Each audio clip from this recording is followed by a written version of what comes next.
Bab 74. Video di HP. POV Atta. Gue mengemudikan mobil menuju ke konter milik Haryadi, teman lama gue. Seperti janji gue semalam sama si cantik, gue mau nyervisin HP-nya dia. HP butut pemberian gue yang semalam tiba-tiba keluar asapnya. Gue pun akhirnya sampai. Gue segera turun dari mobil. Gue berjalan mendekat ke arah konter milik Haryadi. Saat gue datang, dia lagi nonton film box 3P sambil tangannya nyelip ke dalam celana. Woi! Nenek grencok mulu lo! Gue sengaja ngagetin dia. Dia pun otomatis kelincutan. Maaf, Anda siapa ya? Kok so akrab banget sama saya? Ucapnya sambil meletakkan handphone dengan film yang masih menyala. Gue Atta, anjir. Balas gue. Atta? Maksudnya Atta yang kere itu? Iya, Atta yang itu. B4 lo pakai disebutin kerenya segala. Kerutuk gue. Haryadi langsung melihat lekat-lekat ke arah gue. Melihat dari ujung kaki sampai ujung kepala. Asli, lo sekarang beda banget. Penampilan lo udah kayak Cheo di drama-drama Korea. Ucapnya. Gue emang seorang Cheo. Kok? Serius lo? Iya, serius. Nih, gue kasih kartu nama gue. Gue ambil kartu nama dari dalam dompet. Kemudian gue serahin ke Haryadi. Dia pun langsung melihat lekat kartu nama gue tersebut. Wih, keren lo. Ucapnya setelah dia membaca kartu nama gue. Membaca jabatan dan nama perusahaan gue. Tapi ngomong-ngomong, ini bacanya apa ya? Gue kan buta huruf. Tambahnya, gue pun hanya mampu menelan ludah. Gue malas ngejelasin ke dia. Lo tumben kesini, mau beli pulsa? Tanyanya. Enggak, gue mau servis handphone. Gue merogoh handphone butut punya si cantik dari dalam saku celana. Gue menyerahkannya ke arah Haryadi. Rusaknya kenapa? Tanyanya. Semalam tiba-tiba bunyi pletek-pletek. Terus habis itu keluar asapnya. Jelas gue. Sama satu lagi. Gue tuh nggak tahu. Password nih handphone. Lo bisa nggak balikin ke setelan awal? Tapi data-data yang ada di dalam jangan sampai hilang. Bereslah. Dia menyanggupi. Sip. Kalau gitu, timpal gue. Entar jadinya kapan? Tanya gue. Paling siang nanti juga udah jeti. Mantap. Kalau gitu sekarang gue tinggal dulu ya. Gue mau berangkat kantor. Gue hampir melangkah pergi. Tunggu, cegah Haryadi. Apaan lagi? Kan? Lo sekarang udah jadi orang kaya. Pasti punya kan info lowongan pekerjaan. Syukur-syukur lo bisa masukin gue kemana. Kek, gitu. Gue bosen nih. Buka konter mulu. Lagian setahunan ini udah sepi banget. Gumamnya. Ada sih, lowongan pekerjaan. Serius lo? Ya serius lah. Syarat-syaratnya apa? Harus lulusan S1 ya? Enggak juga. Lo nggak sekolah pun juga bisa masuk. Yang benar. Iya. Emang pekerjaan apa? Haryadi begitu penasaran. Ngemis di depan Indo April. Kalau lo mau, lo bisa pakai wilayah yang dulu sering gue pakai. B4 ngesak. Dia malah mengumpat marah. Sedang gue langsung cekikikan sambil melenggang pergi. Siang harinya. Cantik. Pesan gue ke istri tercinta. Setelah gue selesai menandatangani berkas-berkas perusahaan. Ya, Mas Atta, balasnya. Lo udah makan siang? Tanya gue. Belum, Mas. Makan dulu, Gih. Lo kan lagi hamil. Enggak boleh telat makan. Gue udah kayak emak-emak kayak 4K gadisnya. Aku nggak mau makan, kalau makanannya enggak sama Mas Atta. Dasar. Rutuk gue sambil tersenyum membaca pesan si cantik. Habis ini gue akan jemput lo. Kita makan siang bareng di luar. Pesan gue. Asik. Balasnya. Dia tampak girang banget. Gue segera memasukkan handphone ke dalam saku celana. Gue sambar kunci mobil yang semula bertengger di atas meja kerja gue. Gue segera beranjak. Segera pergi ninggalin kantor untuk menjemput si cantik di kantornya dia. Selang beberapa menit, gue pun sampai. Mobil gue berhenti di depan gedung perusahaan Gondal-Gandul Group. Si cantik tampak keluar dari gedung tersebut. Dia berjalan tergesa-gesa ke arah mobil gue. Setelah sampai, dia pun langsung masuk ke dalam. Yuk, Mas. Berangkat. Ajaknya. Seatbeltnya dipasang dulu. Ucap gue sambil memasangkan sabuk pengaman di tubuhnya dia. Setelah selesai, gue langsung menjalankan mobil kembali. Melaju pergi meninggalkan kawasan gedung PT, Gondal-Gandul Group. Lo pingin makan apa? Tanya gue di tengah-tengah perjalanan kami. Bangke tikus aja, Mas, kalau ada. Hah? Gue tercekat. Ah, maksudnya, aku lagi pingin seafood. Cantik meralat kata-katanya. Dia typo mulu. Ya udah, kita cari restoran seafood di daerah sini. Gue pun mengemudikan mobil sambil melihat-lihat di sekitaran. Mencari restoran yang gue maksud. Tetapi kemudian gue harus berhenti di traffic light yang berwarna merah. Mobil gue segera berhenti di belakang garis marka. Tok, tok, tok. Tiba-tiba ada yang mengetuk kaca mobil gue. Ternyata seorang pengemis yang lagi meminta-minta. Gue pun segera menurunkan kaca mobil, lalu gue merogoh dompet dari saku celana. Loh, kok dompet gue nggak ada? Gumam gue. Karena ternyata kantung celana gue kosong melompong. Ketinggalan kali, Mas. Sahut cantik. Iya, kayaknya. Ketinggalan di kantor. Timpal gue. Gue pun segera mengambil permen dari dalam dashboard. Permen itu pun langsung gue serahin ke si pengemis. Daripada dia nggak gue kasih apa-apa. Kan? Tetapi ternyata. Memangnya saya lagi belanja di Indo April. Dikasih permen. Saya maunya uang, bukan permen. Protes si pengemis. Gue nggak bawa dompet. Anjing. Saya nggak mau tahu. Pokoknya masnya harus ngasih saya uang. Kata-katanya makin ngelunjak. Lo pikir gue tuh bokap lo? Main minta uang seenaknya sama gue? Dasar, pengemis gak ngotak. Umpat gue sambil menutup kaca jendela. Sumpah, gue udah emosi banget sama tuh si pengemis. Untung traffic light-nya udah berubah hijau. Mobil gue pun bergegas meninggalkan tuh pengemis biadab. Terus kita makannya gimana? Mas, kalau Mas Ata nggak bawa dompet. Ucap si cantik ke arah gue yang lagi sibuk mengemudikan mobil. Gimana ya?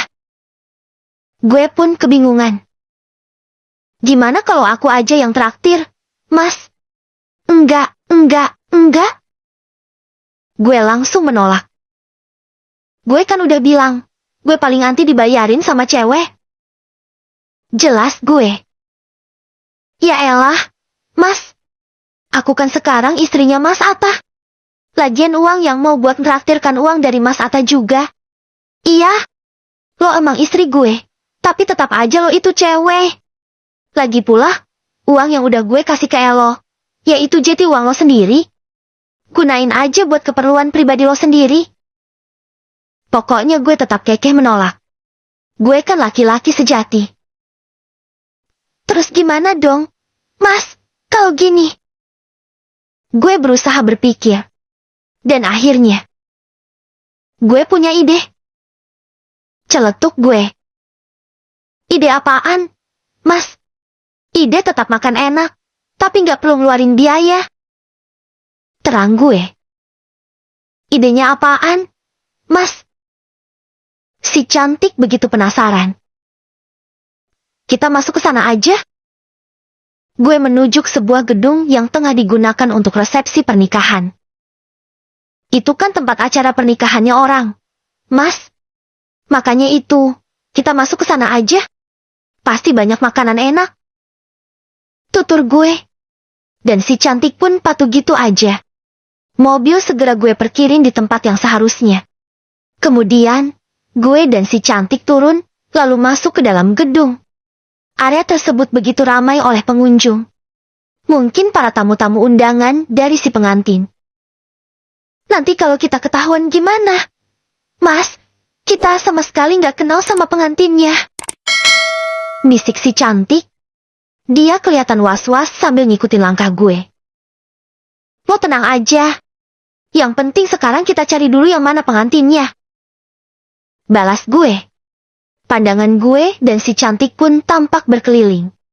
Mencari sepasang laki-laki dan perempuan yang dandanannya paling mewah di antara yang lainnya. Kayaknya yang itu, Mas. Si cantik menunjuk sepasang laki-laki dan perempuan yang berdiri di depan. Iya, benar. Kayaknya yang itu. Gue dan si cantik pun mendekat ke arah dua orang yang kami maksud. Begitu sampai, kita langsung menyalami mereka berdua. Selamat ya. Semoga aja pernikahan kalian langgeng. Ucap gue ke mereka. Maaf, Mas. Pengantinnya yang itu. Kami orang tua pengantin. Ucap si laki-laki. Hahaha, pantas. Kalian udah kelihatan tua-tua. Juga udah bau tanah. Balas gue sambil tertawa. Asli, gue dan cantik malu banget. Ternyata kita salah.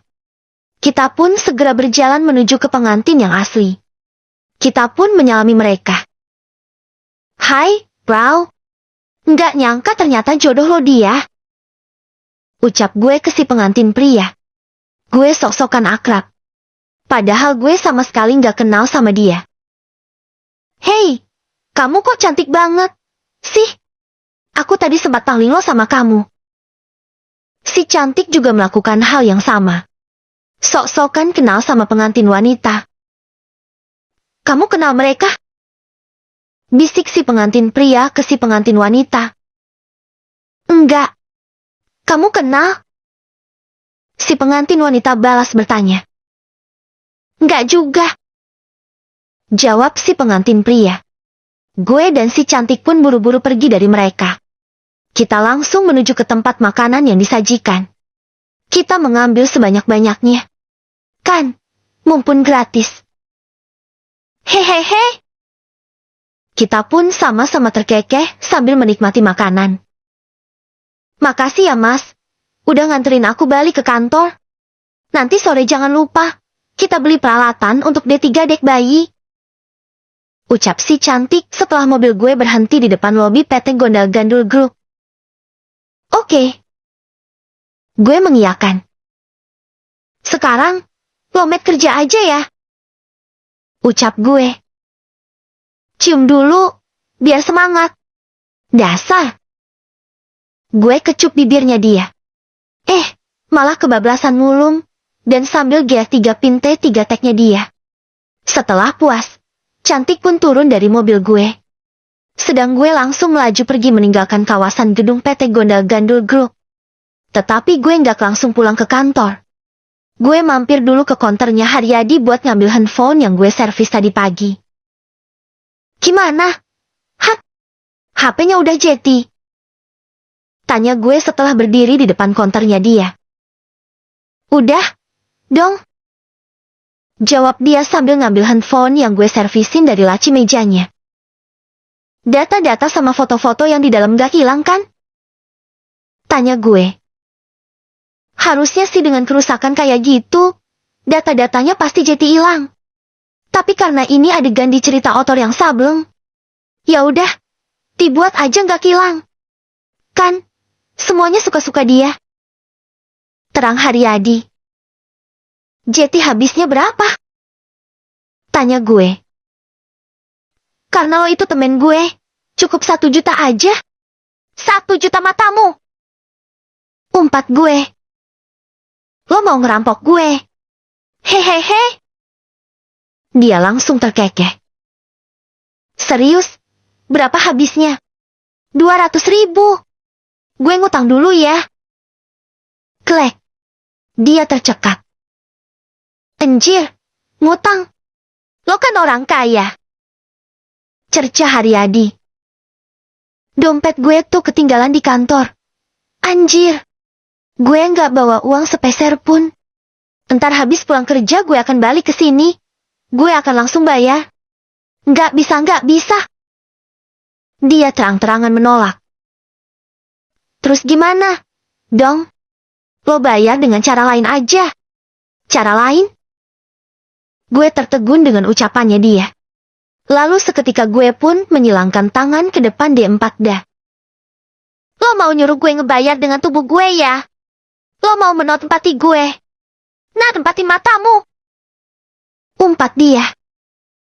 Maksud gue, lo bayarnya dengan cara lain tuh. Lo nggak perlu bayar pakai uang. Lo bisa bayar pakai jam tangan yang lagi lo pakai itu. Haryadi menuding jam tangan yang melingkar di tangan gue. Lo mau ini? Tanya gue. Iya, mau. Ya udah, gue bayarnya pakai ini aja. Gue segera melepas jam tangan yang dimaksud Haryadi. Gue langsung menyerahkannya ke dia. Dia kelihatan girang banget. Sedang gue buru-buru pergi dari hadapan dia. Gue langsung masuk ke mobil. Gue jalankan mobil sambil tertawa ngukuk. Gue seneng banget bisa ngakalin Haryadi. Dia nggak tahu aja. Jam tangan yang gue kasihkan tadi bukan jam tangan mahal. Tapi cuma jam tangan murahan. Itu pun dulu gue beli di pasar loak. Belinya pas gue masih kere. Gue akhirnya sampai ke kantor. Gue langsung masuk ke ruangan gue. Duduk di kursi gue yang begitu empuk. Sebelum melanjutkan pekerjaan, gue mau meriksa dulu hasil kerjanya Haryadi. Gue mau ngecek handphone yang udah diservis sama dia. Gue ambil handphone tersebut dari saku celana. Gue langsung membukanya. Berhasil. Layarnya saat ini sama sekali nggak di-password. Gue pun jadi bisa leluasa melihat-lihat di dalamnya. Gue langsung membuka bagian galeri. Apakah benar-benar foto-foto yang di dalam masih ada? Dan ternyata benar. Masih ada foto-foto yang tertinggal di dalam handphone tersebut. Gue melihatnya satu persatu. Tanpa foto-foto cantik yang alay semasa masih gila. Tetapi yang tak kalah banyak, ada foto-foto gue. Foto yang diam-diam dia ambil. Gue pun refleks mengulum senyum begitu mengetahui apa yang dilakukan si cantik. Sebegitunya cintanya dia sama gue, hingga dia selalu mengabaikan kegiatan-kegiatan gue di HP-nya dia. Sekarang giliran gue membuka di bagian video. Tampak ada satu video dengan durasi hanya beberapa menit doang. Gue pun segera memutarnya. Dan gue langsung tertawa terbahak-bahak. Ternyata isi video itu adalah dia yang lagi joget-joget nggak jelas. Kayaknya dia lagi berada di kamar gue, di rumah gue yang lama. Dia joget sambil ngarahin kamera ke sembarang arah. Tetapi kemudian, klek. Gue terkejut dengan sesuatu hal. Video itu memperlihatkan pemandangan di luar rumah.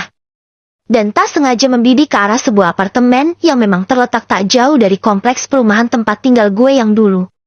Di lantai 3, tampak dari dalam jendela, video itu memperlihatkan samar-samar seorang gadis yang berada di apartemen tersebut. Gadis yang entah mengapa, wajahnya mirip banget dengan wajah si cantik. Langsung ke bab selanjutnya ya. Hari ini up 2 bab.